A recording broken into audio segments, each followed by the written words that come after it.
इस्तीफा नहीं देंगे, क्या कहना देखिए है? अमित शाह की आपने बात की, जो 12वीं के बाद हमको इंटर करने की नसीहत देता हो, वो आज अंबेडकर साहब पे, हमारे परम पूजनीय बाबा साहब पे ज्ञान देने की बात कर रहा है। और वो सदन के अंदर बोल रहा है अंबेडकर अंबेडकर अंबेडकर अंबेडकर अंबेडकर अंबेडकर एक फैशन हो गया है।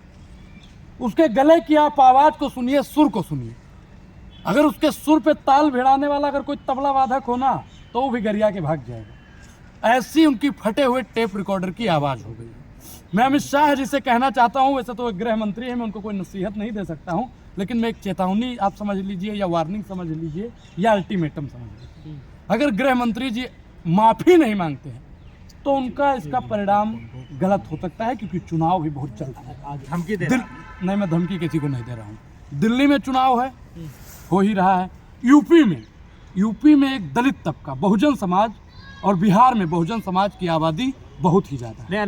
लेकिन भारतीय जनता पार्टी लगातार बाबा साहब डॉक्टर भीमराव अंबेडकर का अपमान करती आई है। उनके दिल और दिमाग में सिर्फ और सिर्फ मनुस्मृति उनके दिमाग में बैठी हुई है।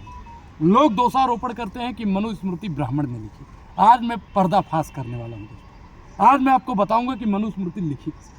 एक समय था कि दो वंश रहते थे, एक चंद्रवंश, एक सूर्यवंश।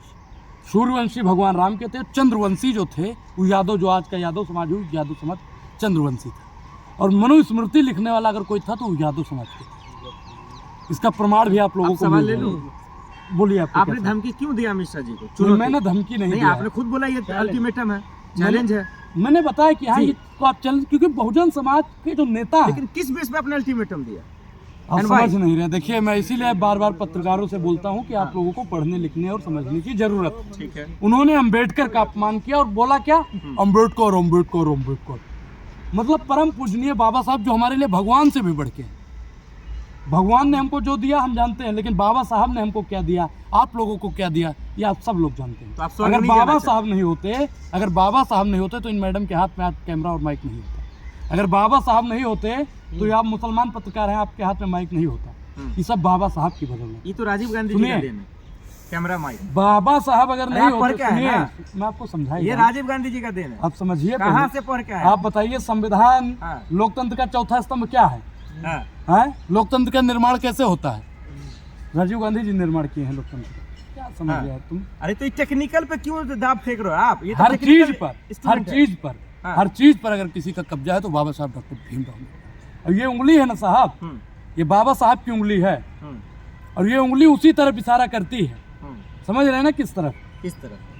कि बहुजन जहां तक, मतलब कुछ लोग तो तर्क उस समय दिए थे कि बाबा साहब की उंगली जिस ओर इशारा करती थी कि सारा सब कुछ सामान बहुजनों का है। लेकिन बाबा साहब बहुजनों के ही नेता नहीं थे, दलितों के ही नेता नहीं थे। बाबा साहब सबसे बड़े नेता थे अगर किसी के, तो ब्राह्मणों के नेता थे।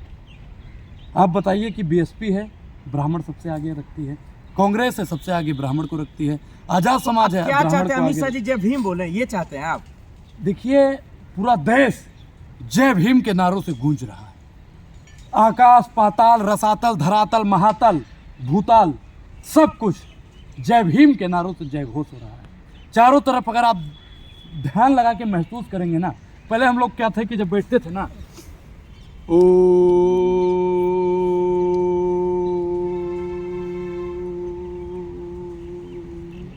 लेकिन आज क्या है, हम लोग ध्यान लगाते हैं, कहते हैं जय भीम,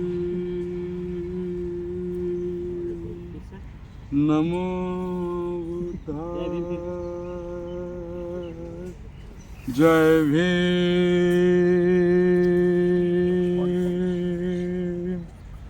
नमो बुद्धाय,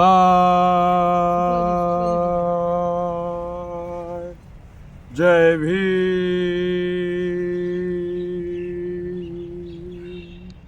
नमो बुद्धाय।